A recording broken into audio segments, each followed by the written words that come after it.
Hi guys. So आज आपला topic काय आहे? BMS BHMS spot round notice का आली नाही आजच्या व्हिडिओमध्ये आपण पाहणार आहोत. यानंतर आपण काय पाहणार आहोत, कट ऑफ रिड्यूस कशामुळे आला नाही हे देखील मी तुम्हाला थोडक्यात सांगणार आहे. हा लास्ट अपडेट असेल तुम्हाला BMS BHMS स्पॉट राऊंड आणि कट ऑफ रिड्यूस साठी. ओके, यानंतर मी तुम्हाला काय सांगणार आहे, आता स्पॉट राऊंड तर नाही होणार, नोटीस आली नाही, तर BMS BHMS साठी अजूनही तुम्ही लीगली ऍडमिशन करू शकतात. ते कसे करायचे आहे, त्याची प्रोसेस काय आहे आणि कोण करून देऊ शकतं हे देखील आजच्या व्हिडिओमध्ये मी तुम्हाला क्लिअर करणार आहे. ओके, यानंतर काही नोट्स आहेत, त्या नोट्स देखील मी तुम्हाला क्लिअर करणार आहे. आणि सगळ्यात शेवटचं नीट 2026चे रजिस्ट्रेशन साधारणतः 10 फेब्रुवारी 2026 पासून सुरू होऊ शकतात.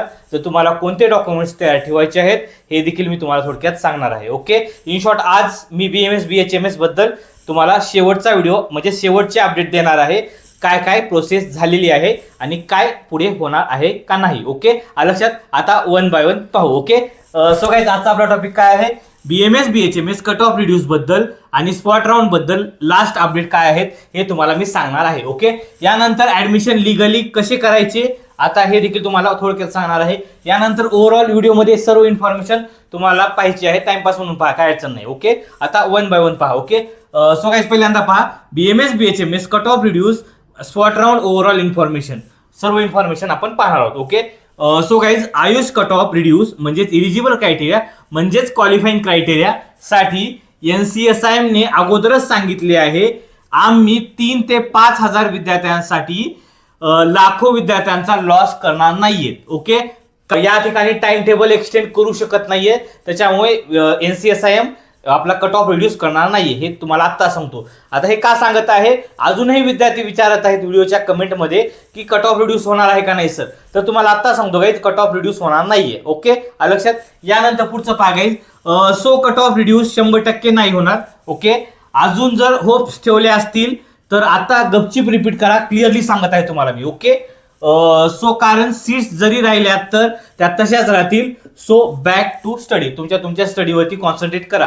जे विद्यार्थी इलिजिबल नाही आहेत अशा विद्यार्थ्यांना हे सांगत आहे मी. ओके, यानंतर पुढचं पाहायचं, BMS BHMS स्पॉट राऊंड साठी 3 फेब्रुवारी 2026 पर्यंत आपण सर्वांनी वाट पाहिलेली आहे. ओके, सो नोटीस आली नाही तर आता स्पॉट राऊंड हा 100% होणार नाही, 100%. Okay, so please guys hopes ठेवू नका, स्पॉट राऊंड होईल काय होणार, बिलकुल होणार नाही. आता CET सेल कडून कुठल्याही प्रकारची तुम्हाला अपडेट भेटणार नाहीयेत. ओके, लक्षात. यानंतर पुढचं पहा गाईज, CET सेलने सांगितले होते होणार आहे, CET सेलने सांगितलं होतं होणार आहे 1 फेब्रुवारी ते 3 फेब्रुवारी मध्ये काही कॉलेजेसनी काय म्हणतोय, ज्या ठिकाणी सीट्स शिल्लक राहिल्या होत्या त्या कॉलेजेसनी NCISM ला रिक्वेस्ट केली होती की 4 ते 5 दिवस तरी तुम्ही स्पॉट राऊंड साठी आम्हाला काउन्सिलिंग डेट एक्सटेंड करून द्यावी, हे सांगितलं होतं. बट NCISM ने वाढवून देऊ शकत नाहीत असे क्लिअरली बोललेले आहे, वाढवू शकत नाहीत बोललेले आहेत.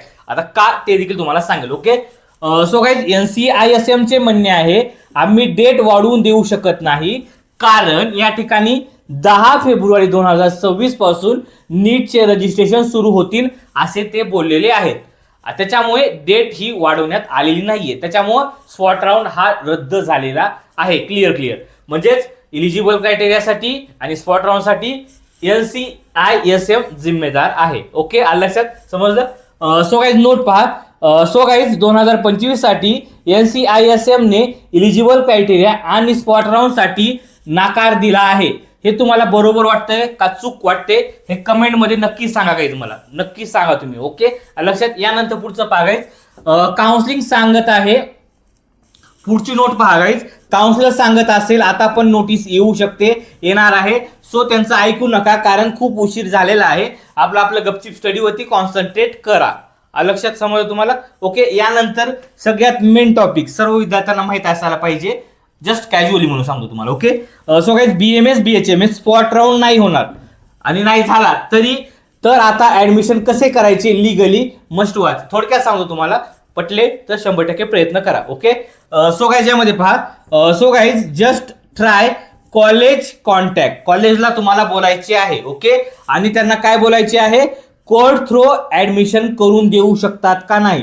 आता कोर्ट थ्रू ऍडमिशन तुम्ही करून देऊ शकतात का नाही, आणि आता ते कसे करायचे हे पहा. ओके, सो गाईज म्हणजेच कोर्टमध्ये अशी फाईल सबमिट करायची आहे, यामध्ये तुमचे ऍडमिशन 23 जानेवारी 2026च्या आज जे राऊंड झालेले आहेत आपले, त्या सिलेक्शन लिस्टमध्ये तुमचा नाव येऊन झाले पाहिजे असं त्यांच्याकडून तुम्हाला करून घ्यायचं आहे. आणि 2024लाही अशी काही ऍडमिशन झाली आहेत. सो तुम्ही प्रयत्न करू शकतात, कोर्टा थ्रू तुम्ही जाऊ शकतात फाईल देऊन, कारण की गेल्या वर्षी देखील तुम्ही पाहू शकतात काउन्सिलिंगमध्ये एक साधारणतः 70-80 विद्यार्थ्यांचे ऍडमिशन कोर्टा थ्रू झालेले आहे. आणि त्यांनी काय काउन्सिलर थ्रू त्यांच्या किंवा वकिला थ्रू त्यांनी कोर्टामध्ये दाखल केले होते. त्यांनी सांगितलं होतं कोर्टामध्ये की या विद्यार्थ्याचे ऍडमिशन या डेटच्या आज झालेले आहे, पण या विद्यार्थ्याकडे डॉक्युमेंट्स नसल्यामुळे हे ऍडमिशन कॅन्सल करण्यात आले होते. तर कोर्टाकडून लेटर घेण्यात आलेलं आहे. कोर्टाकडून काय लेटर घेतलेलं आहे की या विद्यार्थ्याचे डॉक्युमेंट्स नसल्यामुळे ह्याचे ऍडमिशन कॅन्सल झाले होते, पण या विद्यार्थ्याकडे आता ते डॉक्युमेंट्स अवेलेबल आहे, तर त्या विद्यार्थ्याला ऍडमिशन आता करण्यात यावं. आता हे कुठं तुम्हाला कोण जर करायचं असेल तर 100% प्रयत्न करा, लिगली ऍडमिशन होऊन जाईल. ओके, यानंतर पुढचं पहा गाईज, जर चांगलेच बजेट असेल तर नक्की ट्राय करा गाईज, झाले तर तुमचे ऍडमिशन होऊ शकते. ओके, आणि हे सर्व ऍडमिशन तुम्हाला कॉलेज लेवलवरतीच करावं लागेल, कॉलेजच्या ओळखीने. जर तुमच्या काउन्सिलरच्या ओळखीने होत असेल, लिगली होत असेल, विश्वास होत असेल तरच द्या पैसे, अदरवाईज पैसे खर्चू नका. क्लिअर सांगतोय तुम्हाला बरं का. ओके, यानंतर पुढचं पहा guys, note court through admission करण्यासाठी तुमच्याकडे वेळ काय आहे, वेळ असेल तुमच्याकडे स्टार्टिंग रँक आणि क्लोजिंग रँकची जी आपली PDF आहे ती येईपर्यंत तुमच्याकडे टाइम असेल, तुम्ही बिंदास ऍडमिशन करू शकतात, काही प्रॉब्लेम नाही. कारण की ही PDF आली की समजून जा की 2025ची काउन्सिलिंग पूर्णतः संपलेली आहे. ओके, यानंतर पुढचं बघायचं, कॉलेज हे सर्व काही ऍडजस्ट करू शकतात. सो फिजिकली जाऊन कॉलेजला विचारा, फिजिकली विचारायचं बरं का, कॉल नाही करायचा. फिजिकली जाऊन पर्सनली जाऊन विचारा, ज्या ज्या ठिकाणी IQच्या जागा आहेत, मेरिटच्या जागा आहेत, तुम्ही ट्राय करा गाईज. जर तुम्हाला रिपीट करायची इच्छा नसेल आणि ह्या कुठाण्यात पडायचं नसेल तर सरळ रिपीट करा, काही अडचण नाहीये. ओके, लक्षात. यानंतर पुढचं बघायचं, काउन्सिलिंग एंड PDF 10 फेब्रुवारी ते 18 फेब्रुवारी पर्यंत येऊ शकते बरं का, लक्षात, समजलं.